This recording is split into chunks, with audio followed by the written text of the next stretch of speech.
Bienvenue dans l'édition du QG Weekend, au sommaire de l'actualité. Le Burkina Faso suspendu des instances de la CEDEAO, une décision prise ce vendredi 28 janvier lors d'un sommet virtuel réunissant les dirigeants de la sous-région Afrique de l'Ouest. Une réunion est prévue le 3 février à Accra. Le marché des capitaux de l'UEMOA manque de dynamisme. Selon des experts, le marché financier secondaire se révélerait plus prometteur. Les chiffres affichés en 2021 enregistrent de meilleures performances. Et puis le Ghana, le Rwanda et le Sénégal se lancent dans la fabrication de vaccins anti-Covid.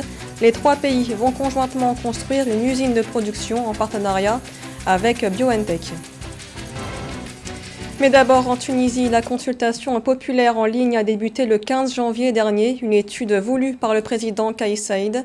Selon les résultats préliminaires, les citoyens seraient 82% à être favorables à un régime présidentiel. C'est ce qu'a révélé le chef de l'État jeudi en marge du Conseil ministériel. Par ailleurs, l'étude révèle que 89% des participants seraient méfiants à l'égard de la justice.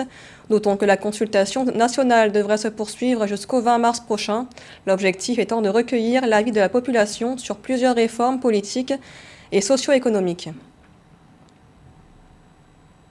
C'est désormais au tour du Burkina Faso d'être dans le viseur de la CEDEAO. Après le coup d'État militaire, le pays a été suspendu des instances de l'organisation. Une décision prise par les dirigeants de la communauté ouest-africaine réunis lors d'un sommet virtuel ce vendredi.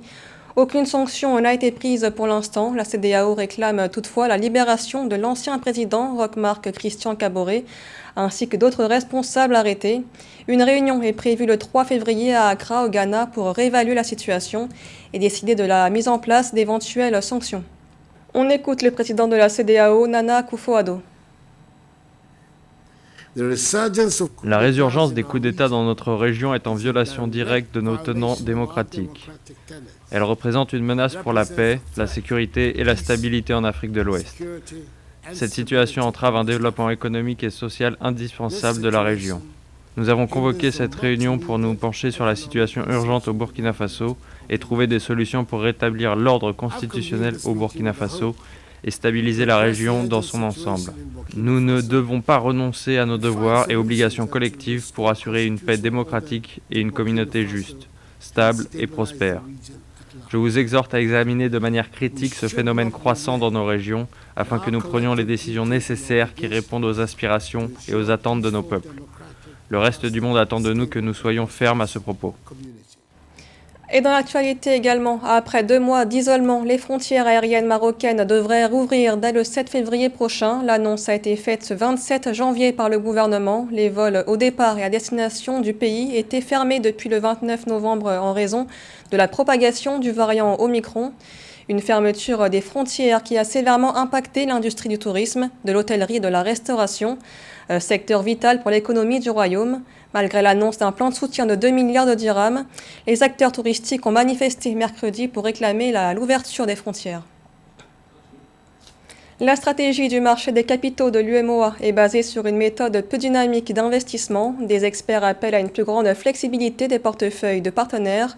Le marché secondaire des capitaux représente une alternative prometteuse. Les précisions de Nathalie Mo. Sur le marché des titres publics, les opportunités sont multiples. Or, les États membres de l'Union monétaire ouest-africaine se concentrent sur le marché des obligations. Conséquence, le marché secondaire est moins dynamique. Des experts appellent à une plus grande flexibilité des portefeuilles de partenaires avec une prise en compte des apports possibles des institutions financières privées comme les banques ou les assurances. Aujourd'hui, nous avons quand même un marché de la gestion d'actifs qui se développe. Il faudrait pouvoir ouvrir justement la plateforme de transactions de gré à gré aux sociétés de gestion de portefeuille et notamment aussi au département de gestion de portefeuille des fonds de pension et des compagnies d'assurance, de telle sorte à pouvoir mettre en place les conditions pour plus de liquidité et pour véritablement développer un marché secondaire. La stratégie du marché des capitaux de l'UEMOA se fonde sur le buy and hold, une méthode passive d'investissement. La principale défaillance de cette stratégie réside dans le fait qu'elle implique une maturation plus longue des prêts. Le buy and hold peut par contre s'avérer une option intéressante partant de construction du marché. Si je prends l'exemple de quelqu'un qui a fait un buy and hold pendant le temps du Covid, dans l'année passée, en 2020, plus précisément en mars-avril, je me dis que c'est pas par choix, c'était une nécessité parce que le marché n'avait aucune vente ou aucun achat. Donc, au niveau international, je pense qu'on est un peu plus avancé que ce qu'on aperçoit en Afrique pour le moment. Mais également, c'est dû au fait que nous avons plusieurs acteurs qui participent à l'investissement. Le marché secondaire des capitaux représente une véritable niche pour le portefeuille des titres en Afrique de l'Ouest. Un marché performant qui révèle des chiffres élogieux. En 2021, le marché secondaire des capitaux de l'UMOA a affiché 2% d'investissement, 85% de placements et 13% de transactions. L'Égypte annonce ses exportations records de gaz liquéfié en 2021. Le pays en a livré 5 millions de tonnes, une hausse qui s'explique notamment par la découverte récente de gisements de Zohr et de la reprise de la production de 2 champs offshore à l'arrêt. Philomentine. L'Égypte est sans doute l'un des pays les plus importants du monde dans l'exportation du gaz liquéfié au cours des 3 dernières années. Ceci s'illustre par les transformations positives connues par le secteur du gaz du pays. En 2021, l'Égypte a livré 5 millions de tonnes de gaz naturel liquéfié, un volume record d'exportation pour le compte du pays, notons auprès du ministère du Pétrole et des Ressources minérales. L'Égypte devient à l'heure actuelle un acteur incontournable dans l'exportation du gaz liquéfié et ça va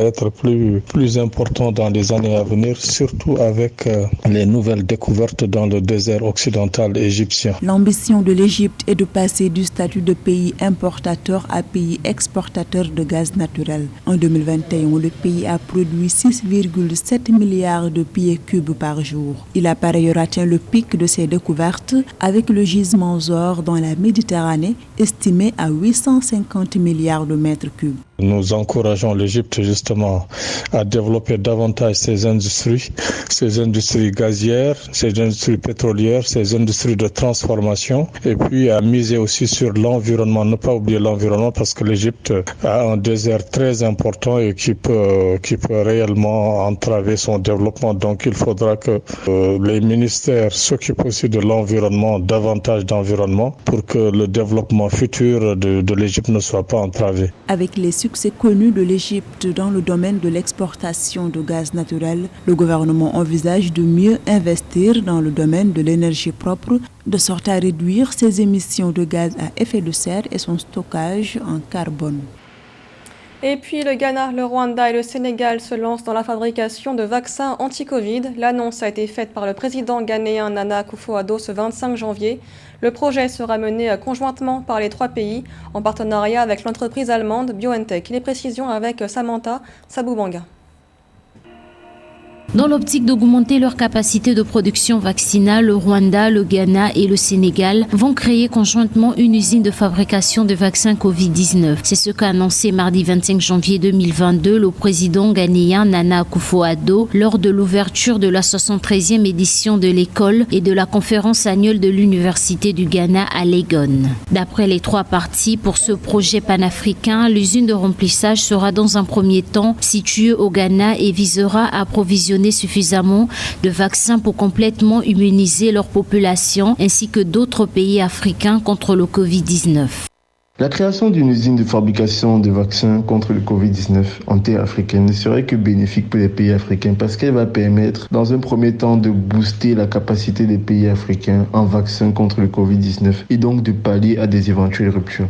La firme pharmaceutique allemande BioNTech a été choisie comme partenaire et contribuera de manière impressionnante à la construction d'une installation de production moderne pour d'autres vaccins tels que ceux contre le paludisme et la tuberculose au Ghana.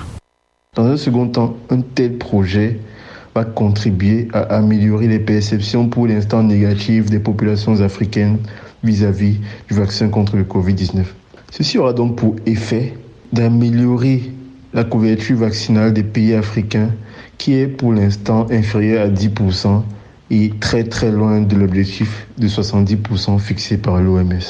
L'objectif visé par ces 3 pays est de développer des vaccins au sein de l'Union africaine et de développer des capacités de production de vaccins durables afin d'améliorer conjointement les soins médicaux en Afrique. Et dans l'actualité sport, José Douglas reçoit ce samedi Alain Fabian et Souleymane Traoré, deux spécialistes du football africain. Ils évoquent les quarts de finale de la CAN 2022 et font un bilan de la compétition qui se déroule au Cameroun. On les écoute. Oui, bonjour, bienvenue Alain Fabian dans notre édition de ce samedi 29 janvier. Et quelques mots, Alain, sur les quarts de finale de ce samedi soir entre la Gambie et le Cameroun. Quelques mots, mais il y a quand même une chose qui est fondamentaliste en termes d'environnement périphérique. Parce qu'avant de dire un mot sur la Gambie et le Cameroun, je rappelle simplement que depuis un temps, vous n'avez pas entendu des problèmes de primes. Quand on donne des sous pour des sélectionneurs adjoints, qu'on reverse exactement la même chose comme on donne aux expatriés. C'est pas normal que François Omambik et Jacques Songo n'aient pas les mêmes montants. Et parfois, on coupe carrément le montant en deux. Et comment voulez-vous être performant lors du match contre la Gambie? Donc, s'il arrive un naufrage, ce que je ne souhaite pas, il ne faut pas que les gens commencent à se poser d'autres questions. Maintenant, en parlant du match, je pense que c'est l'opposition qui n'est pas très sexy pour les non-connaisseurs du football. Mais quand on maîtrise les fondamentaux du football, l'équipe la plus difficile que le Cameroun va jouer au XXIe siècle, ça sera la Gambie. Alain, dernière question. On dit que le Cameroun a souffert devant les Comores. Est-ce inquiétant? Et puis il y a l'histoire des tests anti-Covid. Samuel Eto'o a frappé du poing sur la table car on accusait la FECAFOOT et le gouvernement. Samuel Eto'o, c'est quelqu'un qui avait avant la culture de l'idiosyncrasie. C'est quelqu'un qui était en harmonie avec tout le monde. Je reproche à Samuel Eto'o un certain nombre de choses qui n'ont rien à voir avec ce que les Comoriens ont pouvoir balancer. Je reproche à Samuel Eto'o, au niveau de ses discours lénifiants qui nous a engagés, de dire qu'il va faire telle chose et que de ne pas être polarisé et cristallisé seulement sur les lions de table. On attend Samuel Eto'o sur les faits, comme on dit, violents. Il a dit qu'il devait donner au football camerounais toute sa grandeur. Sauf que, quand on dit sa grandeur, au niveau du championnat camerounais, on voit que c'est des sommes minables. On parle de 65 000 € pour le gagnant, alors qu'on pensait qu'avec Samuel Eto'o, ça pourrait être 200 000 €, 150 000 €. Ça n'a pas été fait. On attend aussi Samuel Eto'o pour un sélectionneur local. Quand c'est bien fait, je le dis. Quand c'est mal fait, j'ai tendance à le dire. Mais on ne peut pas se permettre, quand on est des Comoriens, venir jouer un match important à Yaoundé et continuer à supputer sur des problèmes périphériques au lieu de se concentrer sur la performance. Mais en ce qui concerne les tricheries ou des tests, je pense simplement que c'est manquer de respect au niveau du peuple camerounais et manquer du respect non seulement à la carrière de Samuel Eto'o, et manquer du respect même au niveau de ce que le football africain aime bien. Quand on est mauvais perdant, il faut apprendre à bien converser au sein de la télévision internationale. Merci Alain, et nous allons accueillir sur ce plateau dans quelques petites secondes le Malien Souleymane Traoré. Alors Souleymane, quels sont les souvenirs bons ou mauvais que vous gardez de la CAN depuis son existence? Bonjour à tous, bonjour à tout le monde.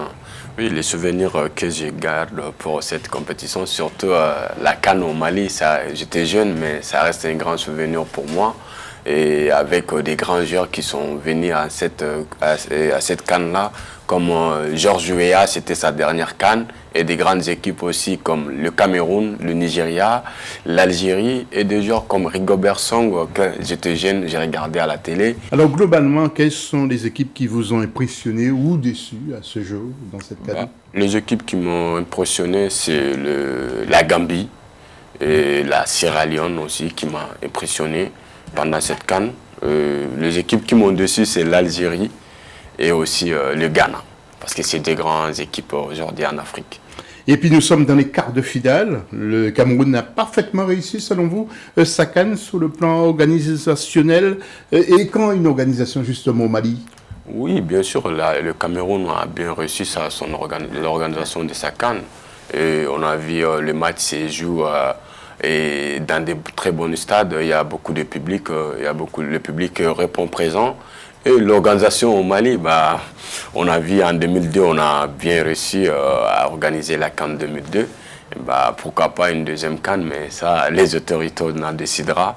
Mais la CAN est le bienvenu au Mali. Et dernière question, attardons-nous quelques instants sur Burkina Faso-Tunisie. Ce samedi soir à 20h, en quart de finale. Un gros match selon vous? Il faut se méfier de la Tunisie qui monte en puissance? Il n'y a pas pour l'instant, la CAN ça part bien parce qu'il y a eu beaucoup de surprises. Il peut y avoir encore de surprises. Souleymane Traoré, merci d'être passé. Je vous laisse avec notre équipe pour la suite des infos sur Africa 24 TV. Bon match à vous ce samedi. On se retrouve demain, dimanche. Même heure, même antenne. Merci. Ce journal a été réalisé par l'ensemble de la rédaction. Merci d'avoir suivi. L'information continue sur Africa 24.